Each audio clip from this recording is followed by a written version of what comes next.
Hi everyone, welcome to ఐరేజ్ academy. ఈ వీడియోలో మనం డిస్కస్ చేయబోయే టాపిక్ ఏంటండి అంటే జనరల్ స్టడీస్కి సంబంధించి కొన్ని ఇంపార్టెంట్ క్వశ్చన్స్ని డిస్కస్ చేద్దామండి. ఇవి మీకు అన్ని కాంపిటేటివ్ ఎగ్జామినేషన్స్ కూడా ఉపయోగపడతాయి అనమాట. ఇవి మెమరీ బేస్డ్ క్వశ్చన్స్ అండి. సో మరి వీడియోలోకి వెళ్ళే ముందు మీరు కనుక ఫస్ట్ టైం మన ఐరేజ్ అకాడమీ యూట్యూబ్ ఛానల్ని విజిట్ చేస్తున్నట్లయితే ఛానల్ని సబ్స్క్రైబ్ చేసుకోండి, అలాగే వీడియోని లైక్ చేసి మీ ఫ్రెండ్స్తో షేర్ చేసుకోండి. అలాగే ఇప్పటిదాకా ఎవరైనా సరే ఐరేజ్ అకాడమీ యాప్ని కనుక డౌన్లోడ్ చేసుకోకపోతే కింద డిస్క్రిప్షన్లో ఉన్నటువంటి లింక్ ద్వారా లేదా ప్లేస్టోర్ ద్వారా మీరు ఐరేజ్ అకాడమీ ఆన్లైన్ యాప్ని డౌన్లోడ్ చేసుకోవచ్చండి. ఇందులో మీకు జూన్ 10th, 11th, 12th ఈ 3 రోజులు కూడా మీకు మంచి ఆఫర్ కూడా రన్ అవుతుంది 75%తోని. ఎందుకంటే రూపాయి కోర్స్ మనం లాస్ట్ మంత్ స్టార్ట్ చేసామండి, దాన్ని మీరు ఎక్స్టెన్షన్ కూడా చేసుకోవచ్చు అనమాట. ఓకే, సో మరి ఫస్ట్ క్వశ్చన్ చూద్దామండి. Damodar river originates from which plateau అంటారు? ఓకే, ఏ ప్లాట్యూ నుంచి దామోదర్ రివర్ అనేది వస్తుందని అడుగుతాను. ఇక్కడ చోటా నాగపూర్ పీఠభూమి అండి. ప్లాట్యూ అంటే మనకి పీఠభూమి అనమాట. మరి దామోదర్ నది అంటే మనకి బెంగాల్, వెస్ట్ బెంగాల్కి సంబంధించింది. ఎందుకంటే Damodar valley corporation DVC very very popular అండి. అది కూడా మనకి one of the best projects in India అనమాట మనకి. సో మనకి మొదటి ప్రణాళిక కాలంలో మనకి దీన్ని స్టార్ట్ చేయడం జరిగింది డీవీసీ. రైట్, చూడండి, which film one the best original score at golden globe award అండి. సో గోల్డెన్ గ్లోబ్ అవార్డులో ఏది వచ్చిందంటే ఓపెన్ హ్యామర్కి అనమాట. ఓకే, బెస్ట్ ఒరిజినల్ స్కోర్ అంటే ఏంటంటే బ్యాక్గ్రౌండ్ మ్యూజిక్లో బెస్ట్ అవార్డు వచ్చినటువంటిది అనమాట. సో మీరు ఖచ్చితంగా చదవాల్సిందే ఆస్కార్ అవార్డులు కానీ, లేదంటే ఇవన్నీ కూడా మీరు 100% చదవాల్సిందే జనరల్ నాలెడ్జ్లో భాగంగా అనమాట. అలాగే మన దేశంలో అయితే అత్యుత్తమ సినిమా అవార్డులు వచ్చేసి మనకి నేషనల్ అవార్డ్స్ ఇస్తారండి. మనకి మొత్తం టోటల్గా ఉన్నటువంటి కంట్రీ మొత్తంలో ఉన్నటువంటి అన్ని లాంగ్వేజ్ని బేస్ చేసుకుని ఇస్తారు. అదే మనకి వరల్డ్ వైడ్గా తీసుకుంటే మనకి ఆస్కార్ అవార్డ్స్ అనేది మనకి ప్రజెంట్ చేయడం జరుగుతుంది అనమాట. Okay, Sharada Sinha is famous for singing in which language అని అడుగుతున్నారు ఇక్కడ. Bhojpuri and Maithili. So Maithili language ఏంటి మనకి 92వ రాజ్యాంగ సవరణ ద్వారా మనకి షెడ్యూల్ నెంబర్ 8లో మనకి యాడ్ చేయడం జరిగిందండి. 92nd అమెండ్మెంట్ ద్వారా బోడో, డోగ్రి, మైథిలి, సంతాలి. అంటే ఈ సంతాలి అనే మీకు మైథిలి అనే లాంగ్వేజ్ వచ్చింది కాబట్టి నేను ఇక్కడ చెప్తున్నాను, అడ్రస్ చేస్తున్నాను. అయితే మరి శారదా సిన్హా గారు రీసెంట్గా న్యూస్లోకి ఎందుకు వచ్చారంటే, okay, she passed away on 5th November 2024 అనమాట. Okay, at the age of 72 మరణించడం జరిగింది. సో పర్సన్స్ ఇన్ న్యూస్ తీసుకున్నప్పుడు ఏ అవార్డ్స్ అయినా వచ్చినా సరే, ఏవైనా సరే గవర్నమెంట్ టైటిల్స్ ఇచ్చినా లేదంటే మరణించినా సరే, ఓకే, సో ఖచ్చితంగా మనకనమాట ఎగ్జామ్స్లో క్వశ్చన్ వచ్చే అవకాశం ఉంటుందండి కరెంట్ అఫైర్స్లో భాగంగా. అలాగే వాళ్ళ యొక్క అచీవ్మెంట్స్ మీద మనకి క్వశ్చన్ వచ్చే అవకాశం ఉంటుంది సేమ్ ఇలాగే అనమాట. Okay, so right, next question చూద్దామండి. Who attacked the moderates using the safety valve theory? Safety valve theory అంటే అర్థం ఏంటండి అంటే మోడరేట్స్ అంటే ఎవరు? ఎందుకని మనకి 1885 నుంచి 1905 వరకు ఉన్నటువంటి ఇండియన్ నేషనల్ కాంగ్రెస్ లీడర్స్ని మనం మోడరేట్స్ అంటామండి. మితవాదులు అంటారు. గోపాలకృష్ణ గోఖలే, బద్రుద్దీన్ త్యాబ్జీ, ఫిరోజ్ షా మెహతా, కేటీ తెలంగు, దాదాబాయి నవరోజ్ వీళ్ళంతా కూడా అనమాట. వీళ్ళు సేఫ్టీ వాల్వ్ థియరీ అంటే అర్థం ఏంటండి అంటే పూర్తిగా బ్రిటిష్ వాళ్ళని అటాక్ చేయకూడదు, అలాగని చెప్పేసి బ్రిటిష్ వాళ్ళకి సరెండర్ అవ్వకూడదు అనమాట. యాక్చువల్లీ ఓకే, ఒక డిఫరెంట్ మోడ్లో అనమాట చేశారనమాట. అయితే ఈ సేఫ్టీ వాల్వ్ థియరీని ఓకే రిజెక్ట్ చేసినటువంటి one of the extremist leaders ఎవరంటే మనకి లాలా లజపత్ రాయ్ అండి. లాలా లజపత్ రాయ్ అనగానే మనకి ఏం గుర్తొస్తుందంటే సైమన్ గోబ్యాక్ మూమెంట్లో, ఓకే, సైమన్ గోబ్యాక్ ఉద్యమాన్ని లాహోర్లో నడిపినటువంటి వ్యక్తి అనమాట. ఈయన యొక్క శిష్యులే భగత్ సింగ్, రాజ్గురు, సుఖ్దేవ్, చంద్రశేఖర్ ఆజాద్, అష్ఫాకుల్లా ఖాన్ వీళ్ళంతా కూడా. Okay, right. అలాగే మనకి అన్హ్యాపీ ఇండియా అనే పుస్తకాన్ని కూడా రచించడం జరిగింది లాలా లజపత్ రాయ్ మనకి. రైట్, నెక్స్ట్ క్వశ్చన్ చూద్దామండి. Doctor BR Ambedkar's 69th death anniversary Mahaparinirvan Diwas is observed on which date అని అడిగారు మనకి. 6th December అండి. ఓకే, 6th December అనేది మనకి ఓకే డాక్టర్ బిఆర్ అంబేద్కర్ గారి యొక్క డెత్ యానివర్సరీ అనమాట. అలాగే బర్త్ యానివర్సరీ తీసుకుంటే 14th April అండి. దాన్ని మనం నేషనల్ వాటర్ డేగా చేస్తాం. సో అంబేద్కర్ గారు ఏంటంటే మనకి ఫస్ట్ ల్యాండ్ జస్టిస్ మినిస్టర్ అనమాట మనకి ఇండిపెండెంట్ ఇండియాలోని. అలాగే డ్రాఫ్టింగ్ కమిటీకి చైర్మన్గా కూడా చేశారనమాట. 1947 August 29 రాజ్యాంగ పరిషత్ ప్రకటించినటువంటి దాంట్లో డ్రాఫ్టింగ్ కమిటీకి చైర్మన్గా పనిచేశారు. అలాగే 3 రౌండ్ టేబుల్ సమావేశాలకు అటెండ్ అయినటువంటి పర్సన్గా కూడా మనం చెప్పొచ్చు. 1930, 31, 32లో బ్రిటిష్ వాళ్ళు రౌండ్ టేబుల్ సెషన్స్ని కండక్ట్ చేయడం జరిగింది.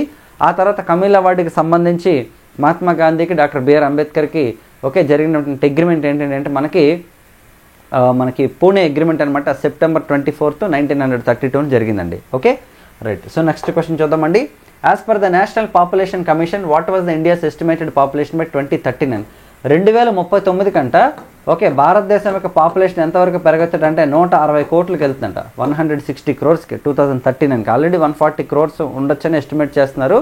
అలాగే జనాభా లెక్కలైతే మనకి 2026 అక్టోబర్లో ప్రారంభమవుతాయని రీసెంట్గా అనౌన్స్మెంట్ ఇచ్చారండి. అలాగే 2027లో మిగతా రాష్ట్రాలు అంటే ఒక 2 రాష్ట్రాలు 2026లో స్టార్ట్ అవుతాయి, మిగతా అవి వచ్చేసి 2027లో స్టార్ట్ అయిందని చెప్పేసి చెప్పారనమాట. లాస్ట్ సెన్సస్ మనకి 2011లో కండక్ట్ చేశారండి. సెన్సస్ అనేది మనకి యూనియన్ లిస్ట్ ఉందండి, కేంద్ర జాబితాలో ఉంటుందన్నమాట. మరి సెన్సస్ని కండక్ట్ చేసేటప్పుడు ఫస్ట్ ఎవరి నేమ్ని రిజిస్టర్ చేస్తారంటే మనకి ప్రెసిడెంట్ ఆఫ్ ఇండియా గారు అనమాట. ఎందుకంటే president of India is the first citizen of the country. Okay, registrar general of India అనమాట సెన్సస్ కమిషనర్గా ఉంటారండి. సో సెన్సస్ కమిషనరే కండక్ట్ చేస్తారు వాళ్ళ ఆధ్వర్యంలో. On 3rd May 2025 which country held federal election? Australia అండి. ఆస్ట్రేలియాలో మళ్ళీ లేబర్ పార్టీ పవర్ని రిటైన్ చేసుకోవడం జరిగిందనమాట. ఓకే, అల్బాన్సీ అనమాట ఆస్ట్రేలియాకి మళ్ళీ ప్రధానమంత్రి అయ్యారు ఆయన. ఓకే, సో ఫెడరల్ అంటే అర్థం ఏంటి అక్కడ? ఫెడరల్ ఎలక్షన్ అంటే అర్థం ఏంటంటే ఆస్ట్రేలియా అనేది ఒక సమాఖ్య అనమాట. అంటే కేంద్ర ప్రభుత్వానికి రాష్ట్రాలకి మంచి రిలేషన్ ఉంటే దాన్ని ఫెడరల్ అంటాం.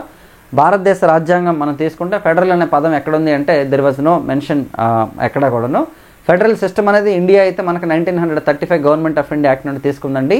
కాకపోతే ఫెడరలిజం విత్ స్ట్రాంగ్ సెంటర్ అనే కాన్సెప్ట్ అయితే మనం కెనడా నుండి తీసుకోవడం జరిగిందనమాట.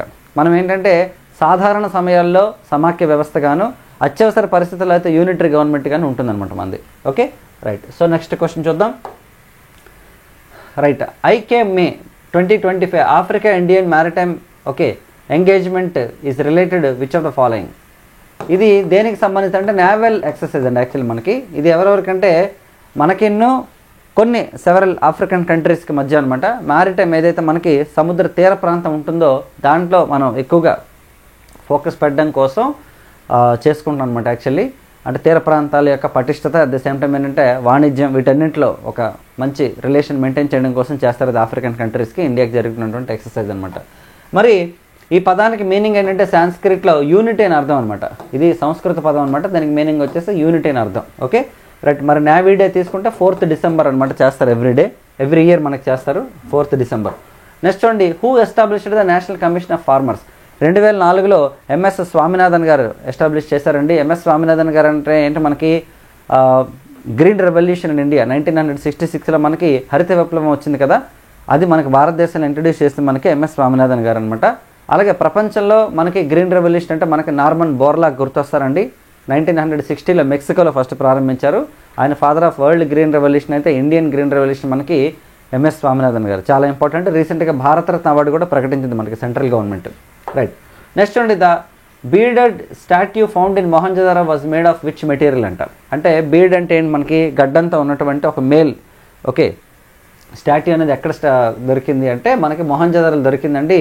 స్టీలైట్ రాతితో చేసినటువంటిది అనమాట యాక్చువల్లీ. ఓకే, ఇది ఎప్పుడంటే BC 2100 నుంచి 1750 మధ్యలో కనుక్కోవడం జరిగిందంట.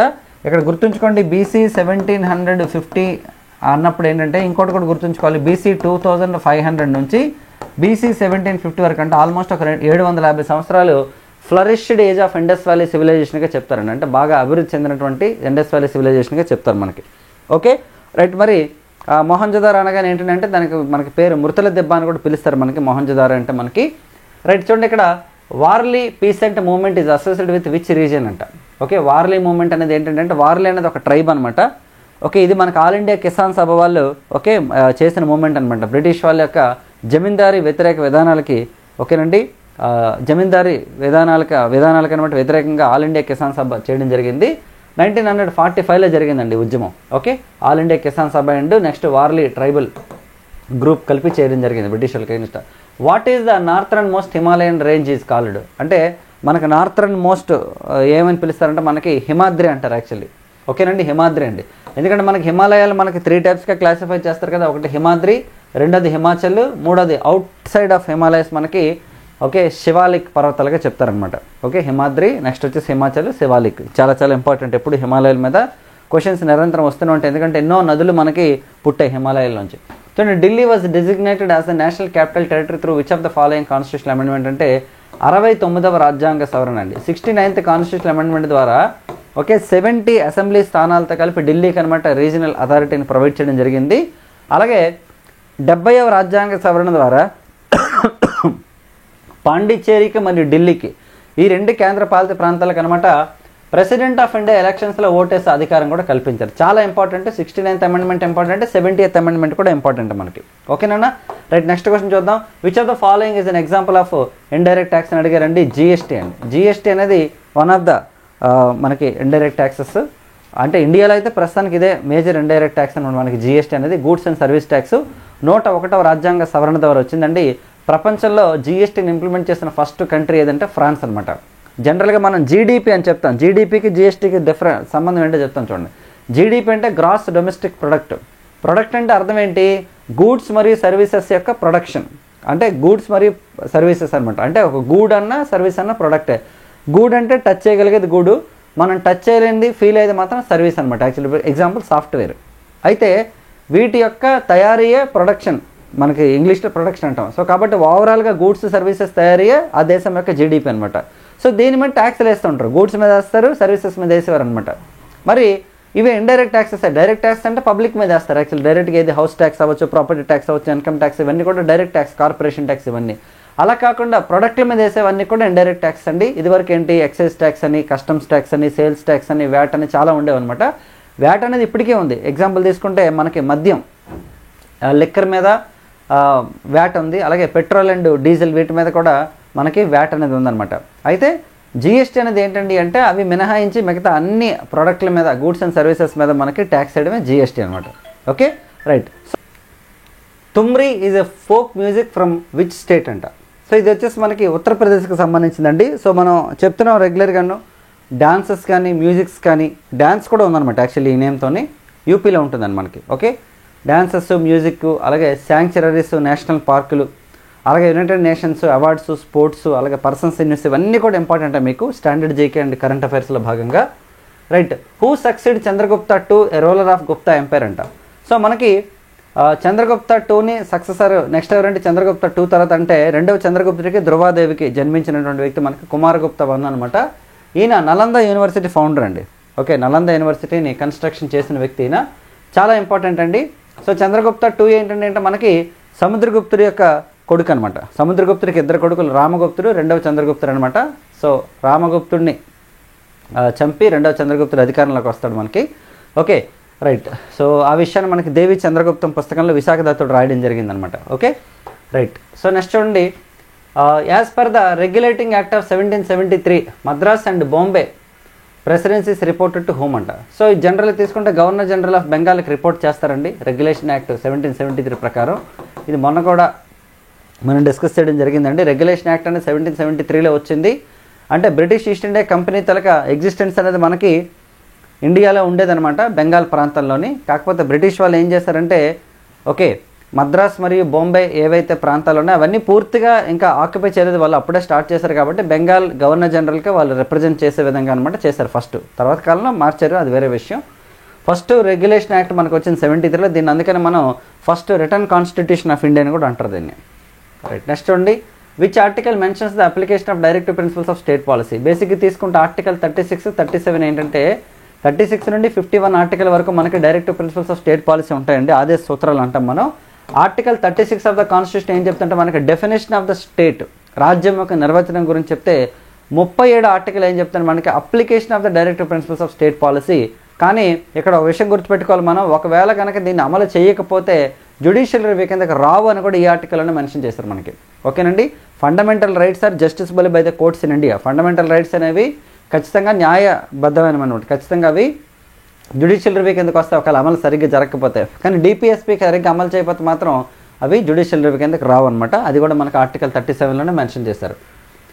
సో నెక్స్ట్ చూడండి, the Saka rulers also known as Scythians came from which region అంటే ఇది మధ్య ఆసియా నుంచి వచ్చారండి. యాక్చువల్లీ మనకి మిడిల్ ఏషియన్ కంట్రీస్ నుంచి వచ్చారనమాట మనకి.